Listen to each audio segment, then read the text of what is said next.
This is Jakob, he is my shadow judge. I would like to tell everyone that you can use your stopwatches and mobile phones to measure time. And if there are no further questions, I would like to ask the first speaker of the side proposition to hold his speech.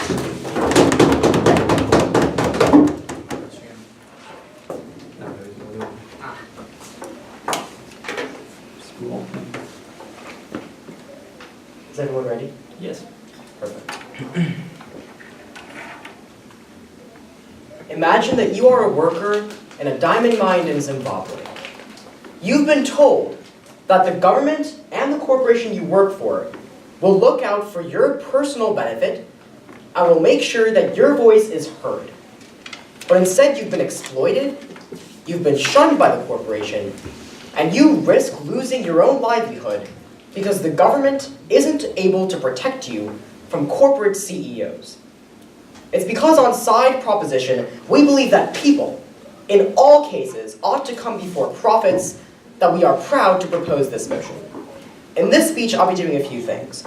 First, I'll be establishing the lens in which you view the round, as well as some key definitions to clarify the debate, and then I'll be going into the first two substantive arguments for side proposition, which are that nationalization principally upholds rights and that nationalization prevents exploitation. My partner Sarah will go into the third substantive argument about public good. But first, let's start off on the lens to view the round as well as some definitions. On side proposition, we believe that this debate takes place on two levels, the principle as well as the pragmatic. Since the motion asks what we believe should happen, we believe that we should evaluate the ethics of nationalization as a policy when considering the context of the round. Moreover, we'll examine the pragmatics of why this is true. For some definitions, we would define nationalization as the transfer of a major industry from private ownership to state ownership or control. And we would define natural resource extraction as the business of removing minerals from the ground for corporate profit in the status quo. With that, let's go on to the first two substantive arguments for side proposition. Our first substantive argument is that the nationalization of these corporations that extract natural resources principally upholds rights. To understand why this is true, we have to ask ourselves two questions. Firstly, when should a company lose its right to private property? And second, why ought we nationalize these companies? So under the first question, when and under which circumstances should a company lose its right to its property? We believe that it's fundamentally because they acquire their profits in unjust, unmoral means. On side proposition, we believe that the base reason as to why a lot of corporations in developing countries extracting their natural resources are able to accumulate such a large amount of profit is because they have actually profited off of centuries of theft and exploitation, ranging from slavery to patriarchy to imperialism. It's because on side proposition we believe that profit for these corporations has been acquired unjustly through human rights violations and neglect that we believe that they shouldn't be allowed to control that company anymore. The second question you ask yourself is who and why ought we nationalize these companies? We answered who should do it, the government, but moreover we think that we should nationalize these companies because the situations for the people in these countries gets comparatively better when the government is in charge of those corporations. We believe on side proposition that no ethical production can occur within all of these developing countries that haven't nationalized their companies, because the companies that operate for profit seek to exploit their workers. That fundamentally is wrong ethically and therefore should be prevented. But second, what we would argue is that by nationalizing these corporations, you prevent the unethical exploitation of the free market system. A lot of corporations are able to profit off of the free market system because of a lack of governmental regulation and the knowledge that they can essentially get away with it by exploiting their workers. The problem is that when no national regulation is put into place against these companies, that allows for further exploitation and the undermining of human rights. By nationalizing, we directly address that. The second substantive argument for side proposition is the idea that nationalization prevents exploitation of the state. And we have three layers of analysis here. Firstly, nationalization addresses the exploitation of people. Second, that nationalization addresses the exploitation of the government.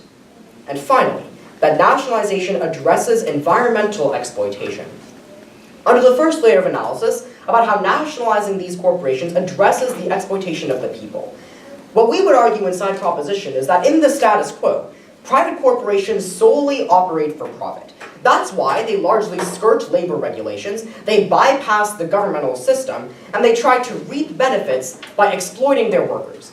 To look empirically at how this has occurred, look at Bolivia.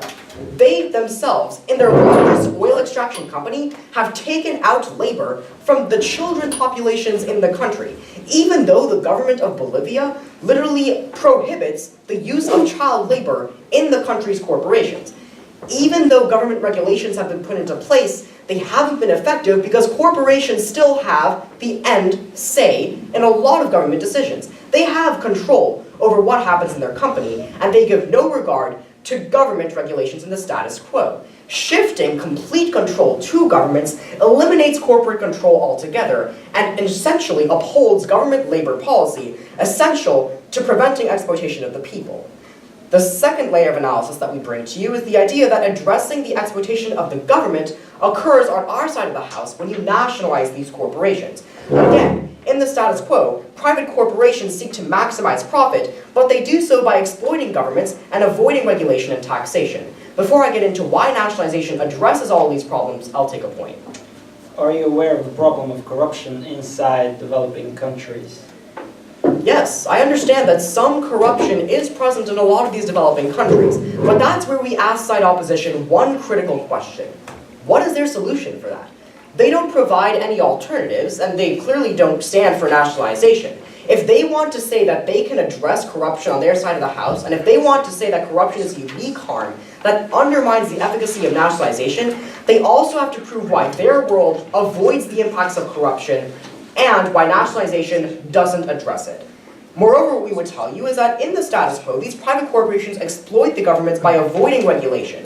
This can clearly be seen in the example of Chad, when the large mega corporation ExxonMobil relocated to the country and started extracting vast amounts of oil from the country. The problem was, in doing so, they completely avoided paying all taxes to the Chad government. The reason why this is so problematic is because that ate away funds from the Chad government itself to reinvest into things like roads, schools, and hospitals, the very things that these developing countries need to protect people's livelihoods. That's why the United Nations estimated that these multinational corporations like ExxonMobil avoid paying over $100 billion in taxes to developing countries annually, highlighting a key problem that isn't solved until you nationalize. Nationalization addresses the problem because it eliminates the profit motive. Moreover, we have examples of PetroChina and Sinopec, two large oil companies within China that when they were nationalized were the largest tax contributors to the Chinese government. Third layer of analysis is that nationalization addresses environmental exploitation.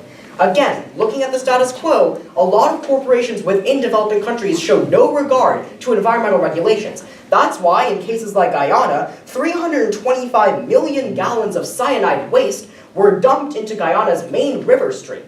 Even though government regulations were put into place, the corporations didn't follow them. Having nationalization, having these governments in control, these governments which have the obligation to protect their people and their land, that's what will allow them to enforce the regulations without corporations exploiting loopholes. At the end of the day, our world protects the people of these developing countries, and that's why you propose the motion.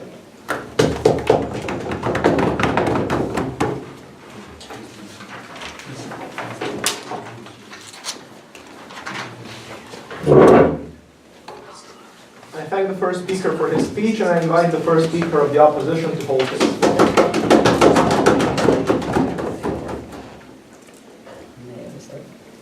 So, point was, we all know the theme where the motion we're debating on today, and today's proposition asks us what our answer is. Well, we shall prove that throughout our arguments. However, they came up how if the developing countries would nationalize the companies, they would have money to build schools, build hospitals. How are they supposed to do that without the money?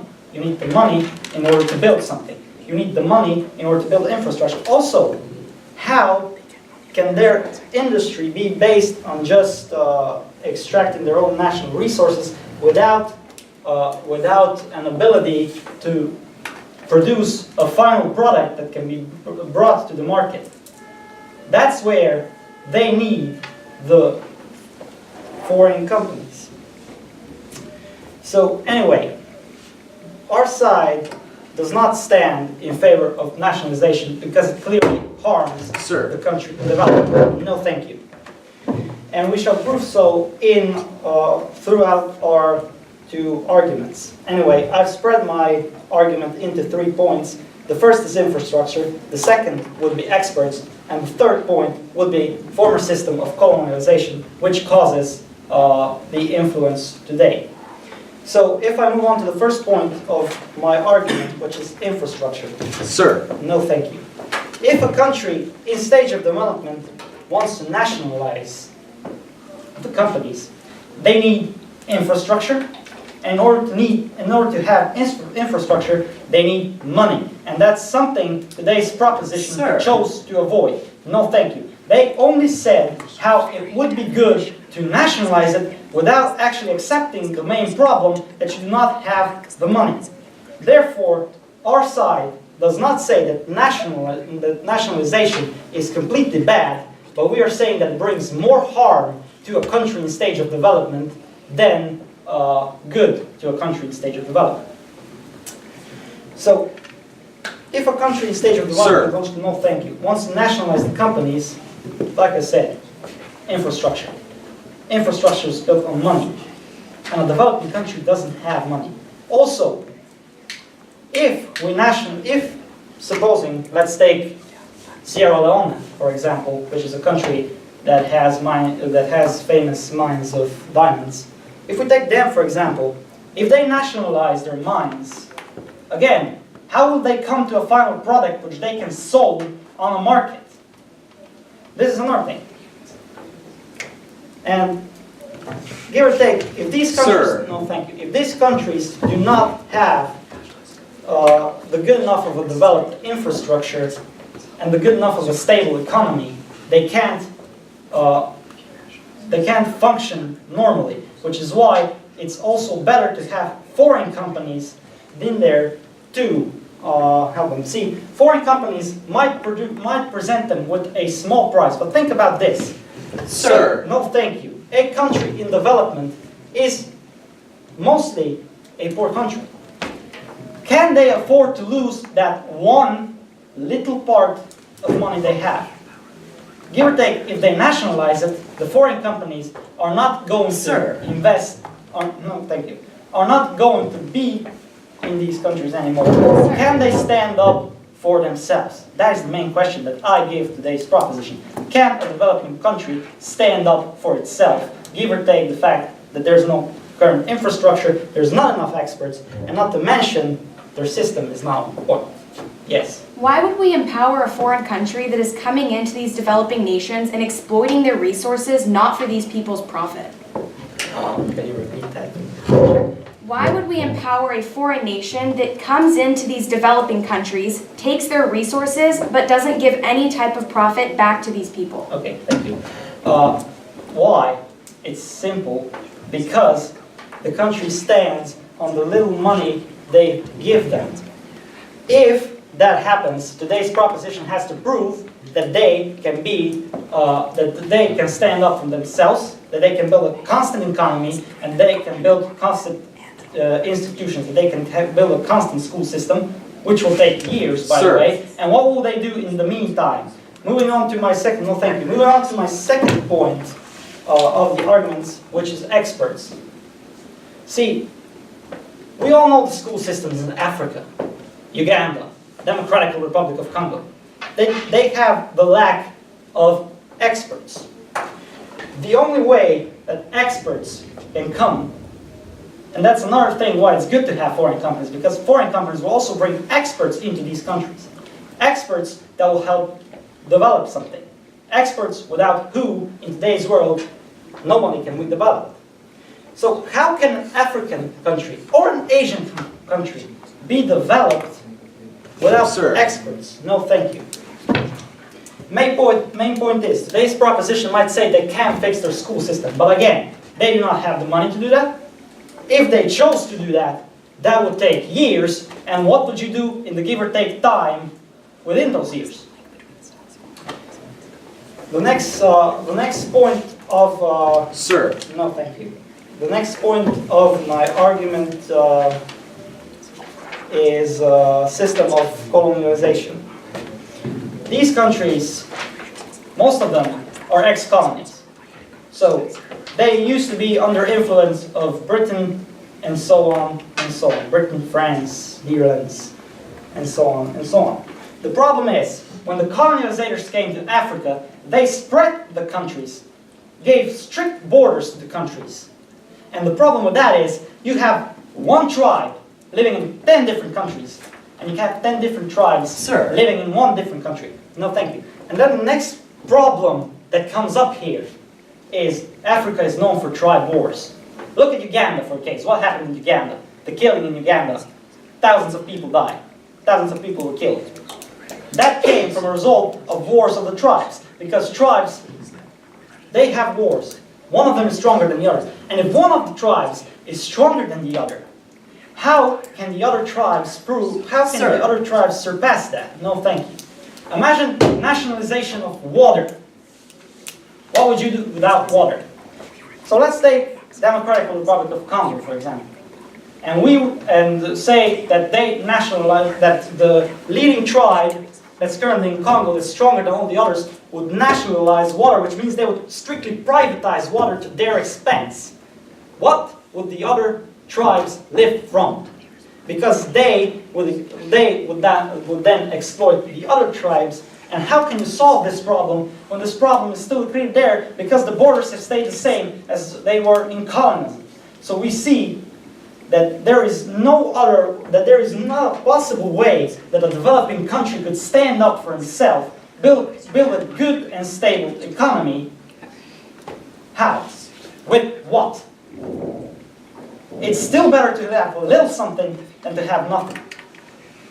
Give or take, I've already said, give or take the number of experts that they have in such countries. What are we without experts? How can a country be a developed country on the lack of experts they have? The answer is simple. They cannot. If we want to build a better school system, that takes years. And today's proposition hasn't proven what they will do in a period time, which is why we do not stand in favor of nationalization. Thank you. I thank the first speaker of the side opposition and invite the second speaker of proposition to hold her speech.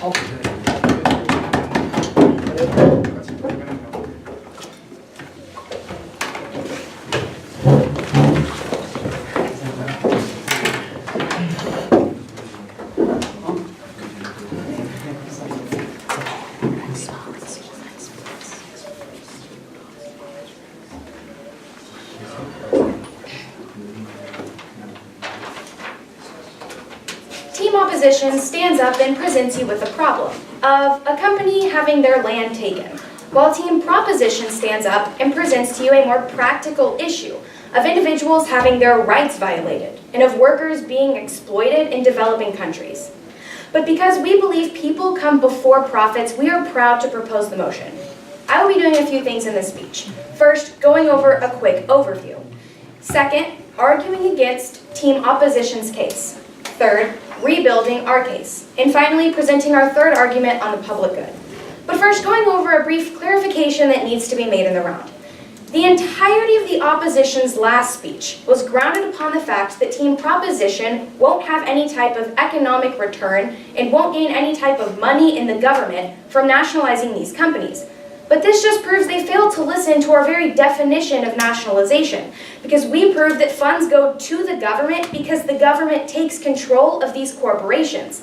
That means any type of profits they are advocating for in the world of the opposition go to the government, so they in turn can give it back to citizens.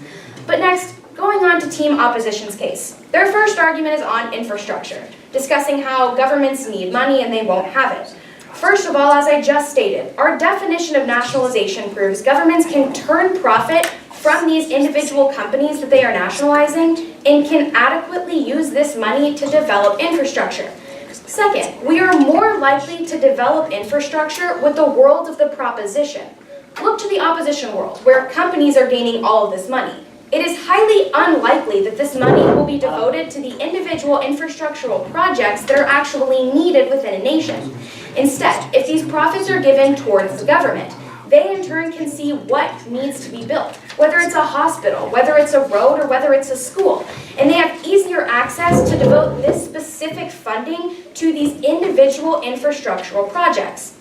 They then give the example of Sierra Leone, but we are proving that when you nationalize a company, you are taking this money towards the infrastructural development needed, meaning this argument doesn't even stand. But then they go into detail on foreign investment and how foreign companies won't be able to come into these nations. We don't want to empower a foreign country to exploit the natural resources in the developing world and give no profits back to the people. That's why by nationalizing these companies, governments can have oversight and the proper control needed in all of these situations. Their second argument goes into further detail on experts. First of all, this argument is non-unique because it can happen in both worlds. Experts can be brought in to developing nations if their countries nationalize companies that extract natural resources. Nowhere in their last speech did they say why this wasn't true. Second, they provide no adequate link between the status quo and these experts, proving how they will increase any type of experts that are existent in these developing countries. But I'm sure you disagree.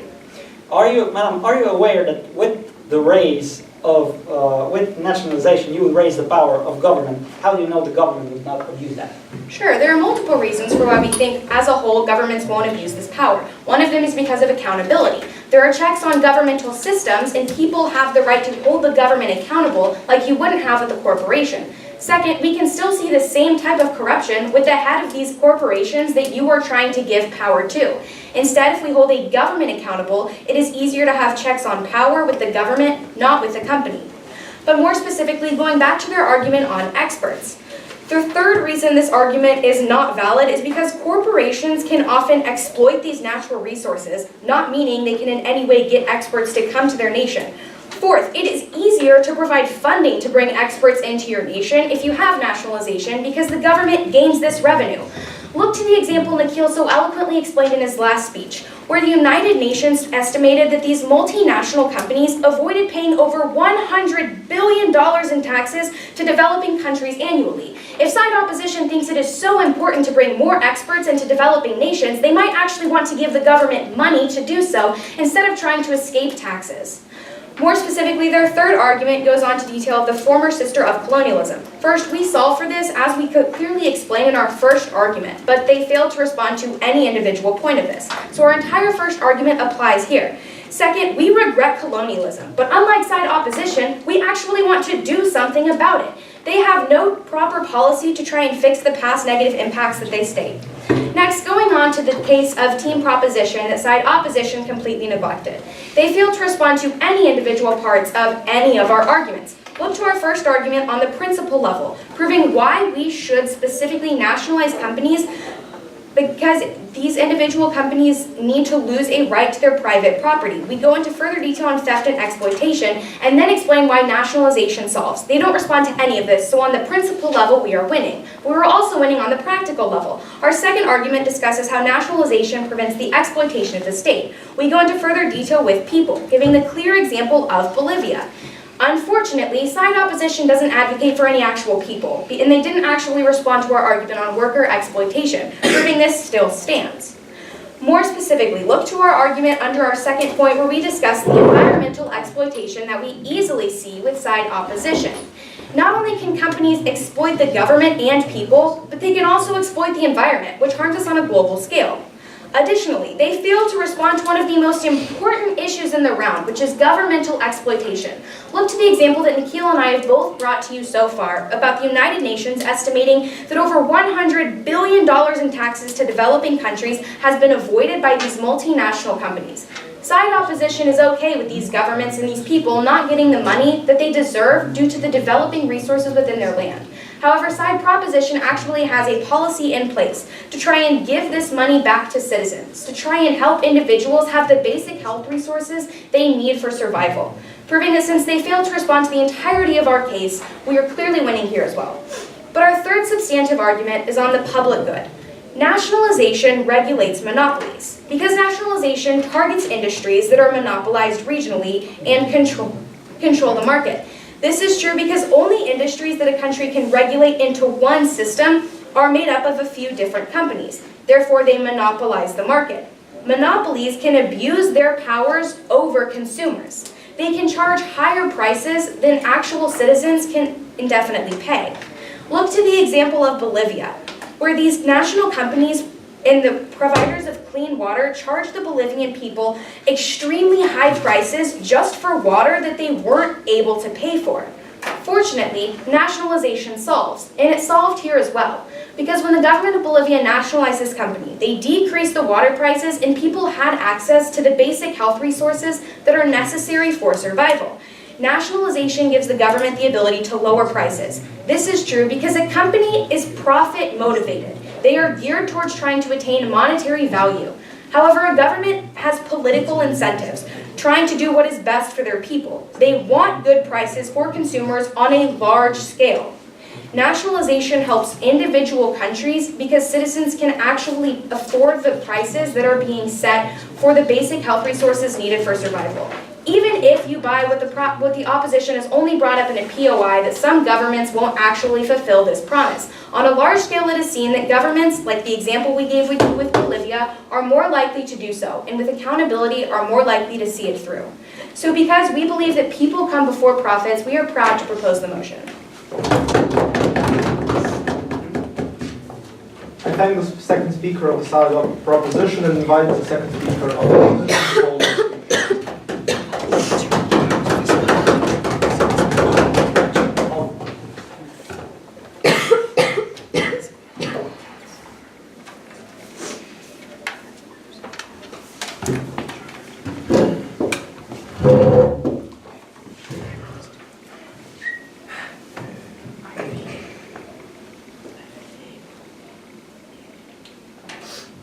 So in my speech today, I'll start with negation of the second speaker, and then I'll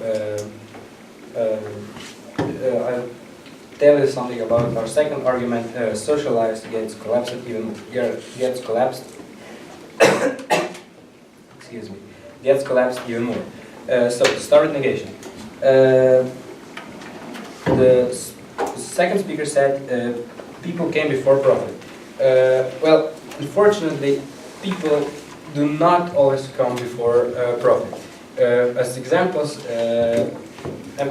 excuse me, profit comes before people. I'm sorry. So profit is for a lot of large companies. Profit is much more important than it is the people, the workers that actually works in their factories. So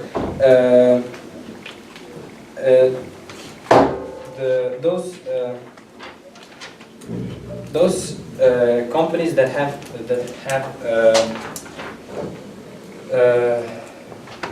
well, their buildings and well, in developing countries, they mentioned that the country has zero profits out of that. Well, we think that the profit of country is at least minimum. Well, when company get to that country,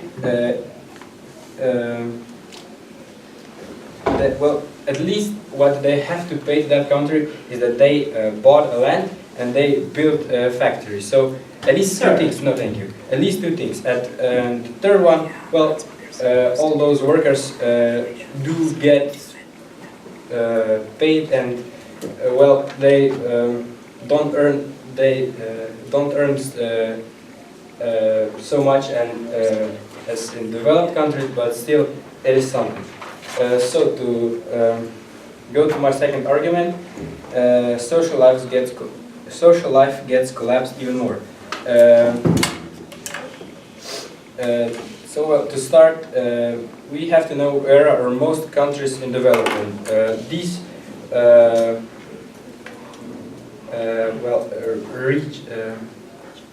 most of these countries have problems with water, or there's well, well, the landscape isn't the most Sir.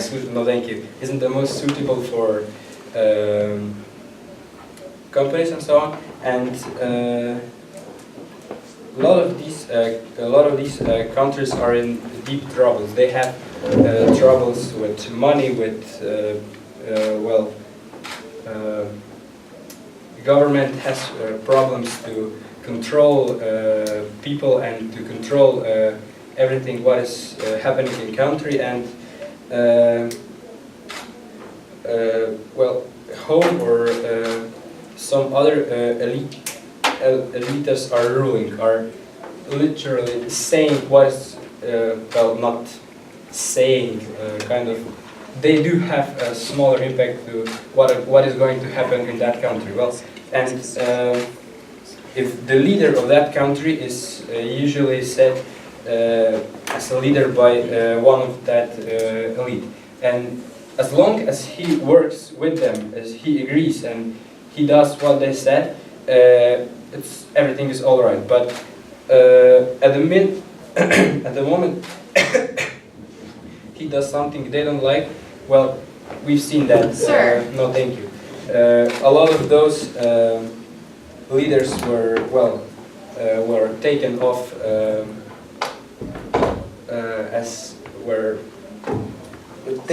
as presidents or leaders, and the new one, the more suitable one, was the replacement. And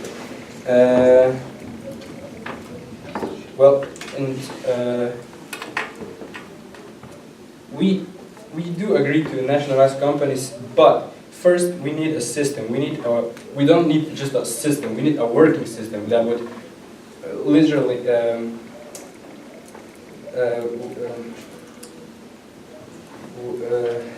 would be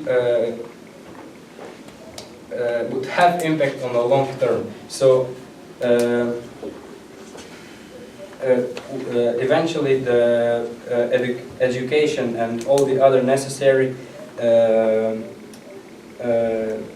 things would Sir. no, thank you. And for the end of my speech, I would like to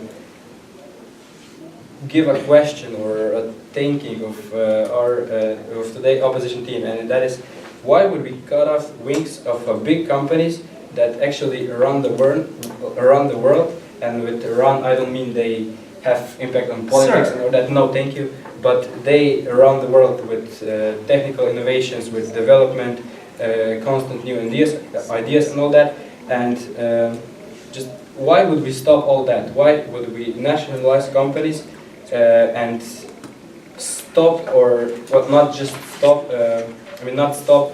Just make it slow. Make that development slower. So we encourage development, but with nationalization, we would stop it. Thank you.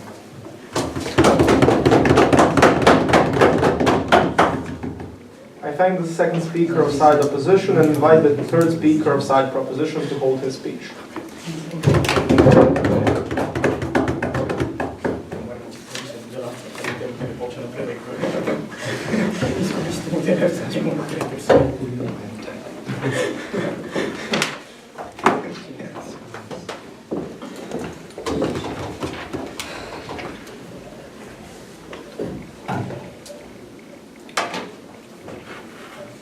Is everyone ready?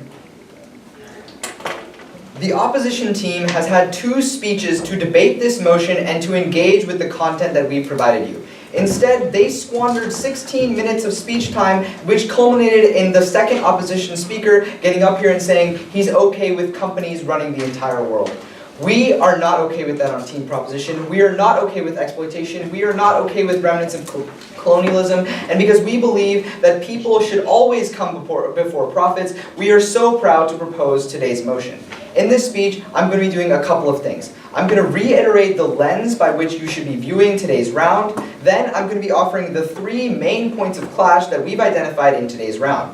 Who best helps the people in developing nations? Who best helps the governments of developing nations? And finally, who best protects the environment and land in these developing nations? But first, a very quick on the framing and how you should be viewing this round. Remember, we identified the two levels of today's debate, the principal justification for nationalization and what the practical implications of it should be. What we hear from team opposition is absolutely nothing. They have zero engagement on this point. In fact, they have zero engagement when it even comes to these points, but I'll get to that later. That means they fundamentally agree that we should be looking to these two things when it comes to today's round. So that's how we'll be evaluating each of the arguments as I go through them. Let's begin by the people in these developing nations. We both teams agree that these people face issues of colonialism and exploitation, but the opposition answer to that is that we should simply allow these remnants of colonialism to continue. These remnants that we're talking about are multinational companies like Exxon, that were only able to achieve the power and money that they have because they were able to steal the property of those people in developing nations. They were able to literally work them to death in some cases so that they could make more money. We think that this is fundamentally wrong, and we're the only ones who are able to answer this. The reason this is because from the proposition you get the response that we are giving back what was taken away from these people. We are nationalizing these companies and essentially taking a stand against them running rampant in these developing nations. We are taking back what was stolen and we are giving it back to the people in these developing nations. Something that needs to be hammered home is that there's no ethical production in the opposition world. They have yet to provide a reason why these companies would even begin to care about the people that they've exploited. And we've seen that throughout history they simply do not care. To this very day, they are more than willing to skirt labor standards and regulations so that they can make more money to line their pockets. In the world of the proposition, we put that to an end. We say that enough is enough, we've had enough of colonialism, we've had enough exploitation, and we are going to stand up for a solution that will begin to solve this. Furthermore, we see these practical benefits for people in developing nations. Why? Because we see that labor regulations and standards that we might have in the status quo simply aren't adequately enforced unless we have nationalization. Remember the example that Nikhil brought you, that in Bolivia they have labor standards and regulations, but no one follows them because companies are more than willing to use extra legal loopholes and avoid them. When you nationalize a company, there is simply no way for this to happen. You're nipping the problem in the bud. You're saying, look, we can now prevent any sort of exploitation from occurring. They will have to follow all labor standards and all regulations because the government is in charge of all the operations of that company. Essentially, if you're looking at a diamond miner in Zimbabwe, he's far better off in the proposition world because we're able to protect him through nationalization of the company. And that example is actually really good because Zimbabwe did nationalize diamond mines, and guess what? Labor standards were far better enforced, and people started dying less in these mines. Let's move on to the second key area of clash, which is what is best for governments of developing countries. Again, the answer is unequivocally the proposition advocacy. Why? Because we can see that the governments, once they nationalize, will be able to use the money gained from these companies for good ends. Because now they have a direct access to this money. We've actually seen this happen before. We've already brought up the Bolivia example where they were able to nationalize and have fairer prices for water. We also saw this in Brazil where they nationalized the oil industry and were able to have fairer prices and help the people in those countries. Before I continue, I'll take a point of information. Okay, give or take your examples, take Venezuela for example, where Hugo Chavez was the president. He nationalized everything that was possible to be nationalized, and where has that led the country? To being more developed or to staying at the same point? Also, where are the rights of the people? Okay, you might be able to pinpoint one example where nationalization might have gone awry, but again, you've yet to respond to the actual analysis that we're providing you. What we see is that in the proposition world, at least there is a risk of one person being able to be helped when we nationalize. If at the end of the day you can help even one person by nationalizing so that the money can be used to, say, build a school for their child or build a hospital for their dying mother, we still think that's far better than the opposition world which chooses to do nothing. Furthermore, the only argument that they have left here when it comes to the governments of these developing countries is that it's going to lead to corruption and authoritarianism. They very blippily bring this up, but I'll stamp it home right now that this argument is not going to stand in this round for three reasons. First off, like Sarah brought up, when you have a government in charge of a company, that means that you will be able to have increased accountability. Far too often what we see is that while these companies are able to exploit these workers, the workers simply do not know who to blame. When you have the government firmly and justifiably in charge of a nationalized company and something starts to go wrong, the people know exactly who to demand a better life from. They can go to the government, they have civic methods of engagement, and they can demand that their life be improved. The second argument that we have here is that not all developing countries are corrupt. In fact, we think it's slightly offensive that they might get up here and say that we shouldn't nationalize because every single developing country has a corrupt government that won't be able to take it. The third response that we have here is that it is simply non-unique, that you will see corruption in both worlds, but at least we're doing something to begin to solve it. And the final response that we have here is that when the corruption that exists in today's world is largely because corporations are able to pay bribes to government officials. When you remove the corporation that is actually perpetuating the corruption, you remove the reason for corruption to even exist. Finally, let's move on to our third argument, which is about the environment. Again, we see hardly any engagement here, and that is why we think this is an incredibly important thing. First, on the principled level, it is pretty clear that in developed nations especially, we hold the environment in a high regard simply because we value it intrinsically. We see that in a lot of developed nations, we have conservation programs that spend billions of dollars preserving the lands and wildlife in those countries. But in developing nations where companies are allowed to run rampant and do whatever they please with those resources are simply not protected. In the world of the proposition, you're able to nationalize those companies and incredibly limit what they are able to do to the environment. We also see the practical benefits of this, that we can now preserve the environment for future use, which again begins to help the people in these developing nations, because now because at the end of the day, all that their country has is the resources within its borders, and when you begin to take away those resources by a foreign company, they are not interested in the conservation of them, but in the proposition world, they're willing to protect them. We already saw this in Bolivia, which when they nationalized, they were able to incredibly limit the deforestation that was occurring in their country because they were able to undertake conservation efforts at their core. At the end of the day, when you look at this, what opposition has brought to you, it's simply inadequate and doesn't respond to all of the arguments that proposition has brought to you today. We're ready to champion the people in these developing countries. We're ready to give what's best for them. We're ready to nationalize these companies.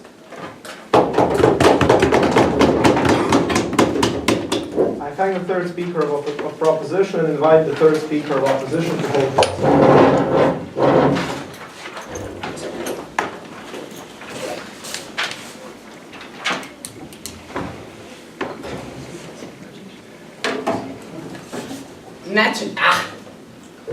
Begin that over again.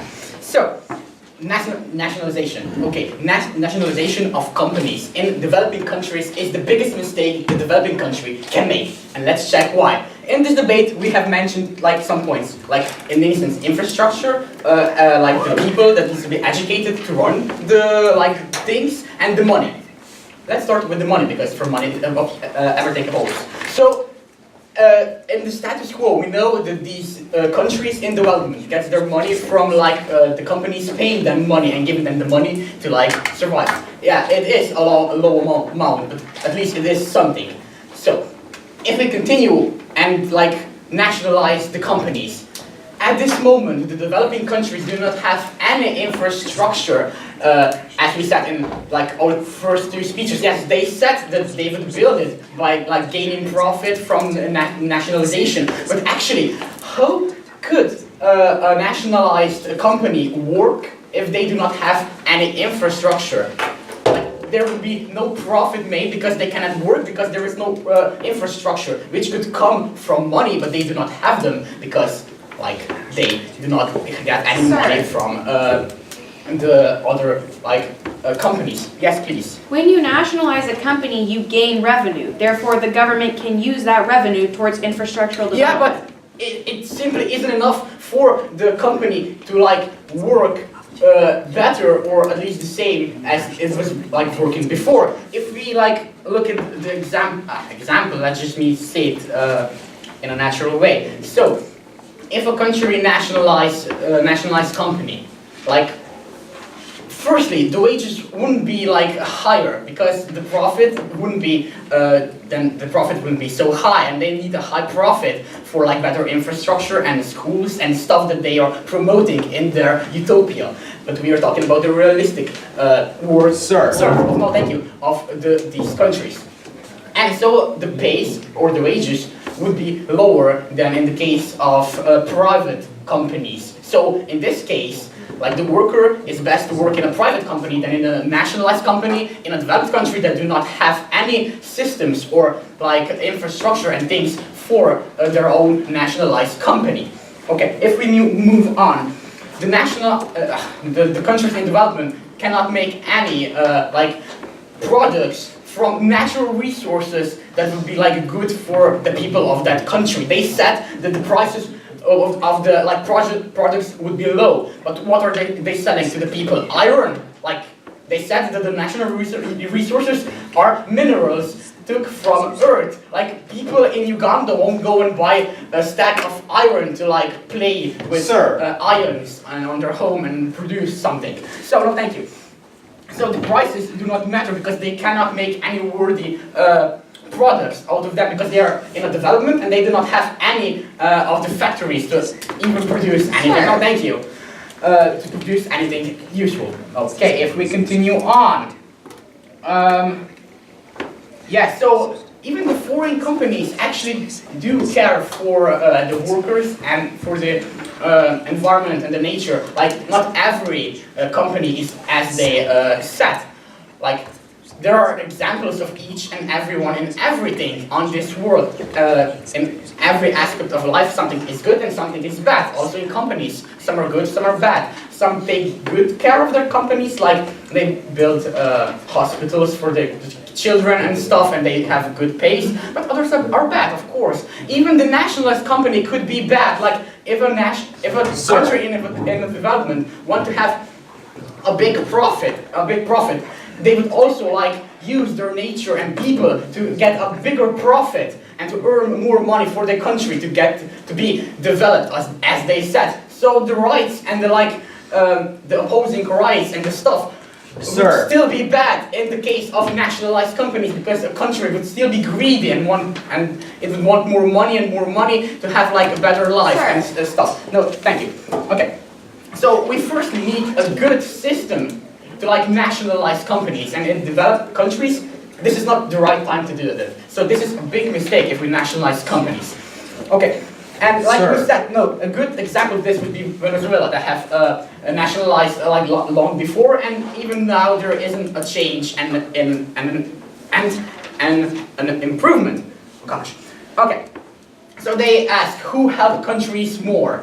Okay, we say the private companies that come into the country. Firstly, because they give money to the country, it's a low amount, but it still is something. Because if they nationalize these companies, they do not have any profit at all because they do not have any infrastructure that's good enough to have the same good companies to work and get them money. So privatization still remains in this point. So, no, thank you. And they also ask a question, what will be best for people?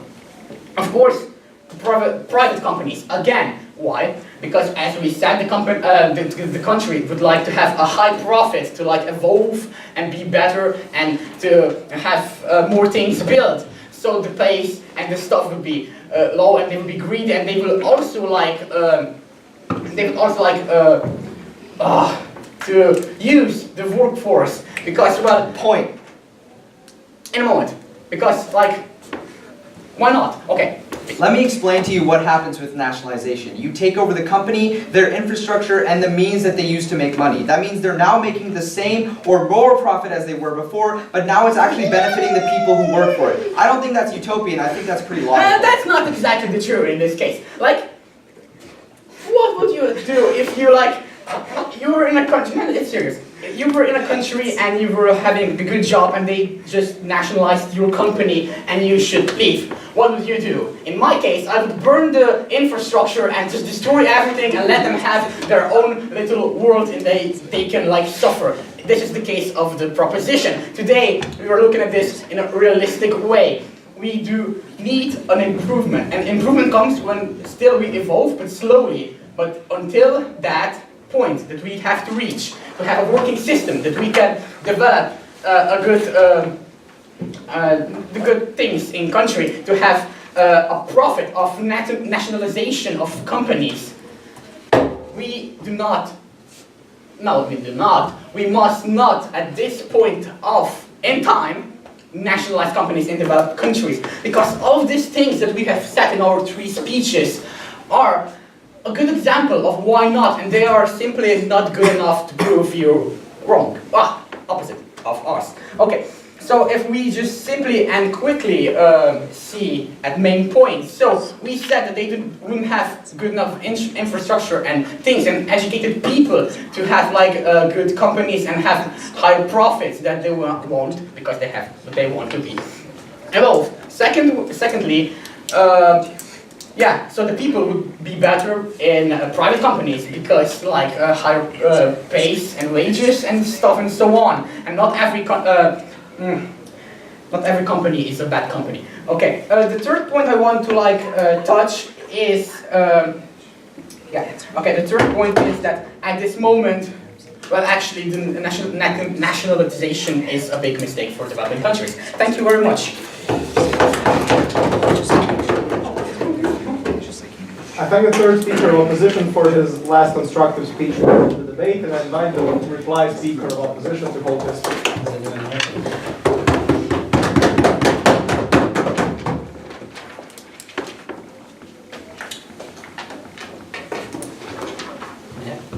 All right, what I'll do in my fourth speech is go throughout the things that came up in the debate. Some are good, some are weird, some are funny. But anyway, in order for them to have social rights and so on, the country first has to be developed. Without money, there is still nothing. And which is a big clash today is whether or not the country will really be able to stand up for itself. Because it's that fact, they still have to find their own market. They give up those companies, let's find our own market. How? That's something today's proposition haven't said. Meanwhile, I'd also like to say one thing. Give or take, it looks like today's proposition's picture of governments is that they are overrated. I mean, how can a government not be corrupted? I gave a clear example of Venezuela, of President Chavez. They said that's one example. Okay. Democratic Republic Congo is a democratical republic. Where's their government? Where are the rights of their people? Nowhere, because they're not developed. If they nationalize it, they won't be developed. Moving on. Meaning that it's very simple. First, you need infrastructure. Then you need profit. And with profit and infrastructure, you can create something. You can create a product that you can sell. Without that, I'm sorry, but you're not going to become a developed country especially by nationalization. Because how can you even create something? How can you solve something? They didn't say anything about creating a new market. Where are they going to find something? Who are they going to sell it to? Which is another thing where they bring it to. If they're going to sell it to, if they're going to nationalize it, they're going to sell it to the previous colonialization. That's who they're going to sell it to. Because that's who they'll end up selling it to. So in the end, it's going to be the same picture. It's not going to be colonization, but it's going to be neo-colonization, and it's going to be the same picture. They're going to have the same market, and they're still going to have, even with nationalization, they'll have the same market. For example, Sierra Leone is going to have the same market with England, because that would be the easiest market to get. And how? England is still going to demand their prices will be low. So where's their high enough of a profit? If their profit isn't high enough, they simply cannot develop their industry. They cannot build schools. They cannot develop a school system good enough to produce, to bring them enough experts of their own to do that. They do not have enough experts, as we've told them. They do not have infrastructure, and the system of colonization is like that. They didn't really answer the point about the fact of tribes in Africa. If there's one tribe stronger than all the others, as I've said in my first speech, and there comes to a privatization or nationalization of water, it also comes to a privatization of water, and it's now the ownership of that one tribe. The fact is that not all developing countries even have governments. They have dictatorship. They have tribes that are ruling over the other tribes. And this is a big problem. However, first, the country must be developed, then it can take care of the social rights of the people. If a country is not developed, how is it even supposed to take care of those rights? You would take today's proposition only said, yes, the case of Bolivia, okay, that's true. But all they've told us was how governments are good, how they'll rule in favor of the people, even though we clearly told you that that is not always the case. Which is why I think you should vote team opposition. I think you should vote that countries should not nationalize their countries. I thank the reply speaker of opposition and call the reply speaker of proposition to conclude this debate.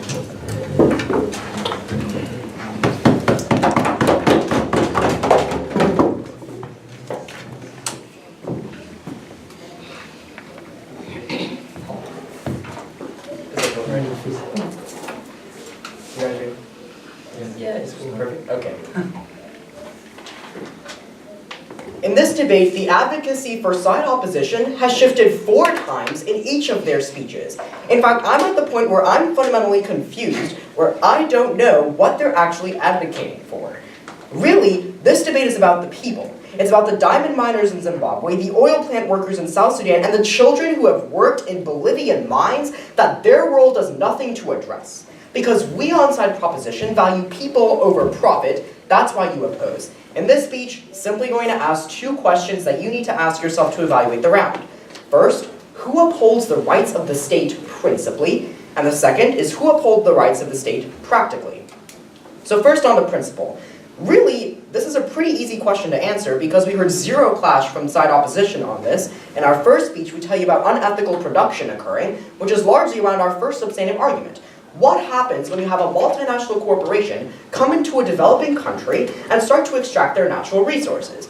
Well, if anything, we would argue that they profit off of exploiting those people, whether it's through slavery, through patriarchy, through imperialism. What do we hear from them? 0. The reason why we win this round, moreover, is because we actually provide you with examples of how this has occurred. We give you Bolivia, where people had to suffer from child labor until nationalization occurred. We gave you Congo, where they were suffering from less than $1 of pay in their landmines. We even give you Guyana, where 325 gallons of cyanide waste was dumped into their river. All these examples have not been responded to, but even more importantly, the only example they give you is a tribe, which isn't even a country to begin with.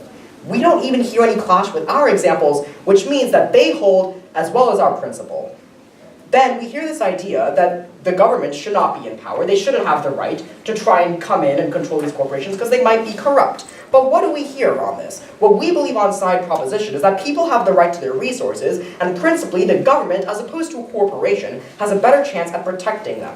Second question you ask yourself, who upholds the rights of the state practically? Again, we hear 0 clash with our analysis from side opposition. We have 3 different layers as to how a government is more capable of upholding states' rights practically. On the governmental level, they say that experts are more likely to come in when corporations are still in power. First of all, remember the 4 attacks that Sarah brings to you in her speech, but if anything, we address that on the side of the government because we bring in money. I'll get into that only layer of offense that they have in a second.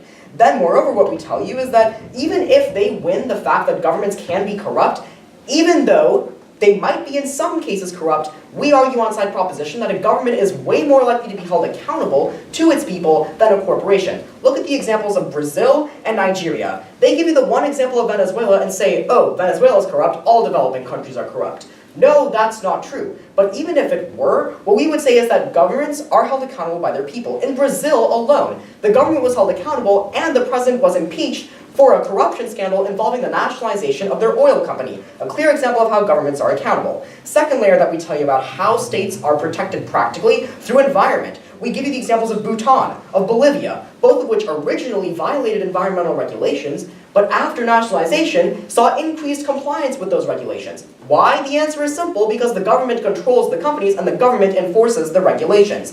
Third layer, and perhaps the most important in this debate, is about the people, which is what this debate should have been about from the get-go. Let's look at the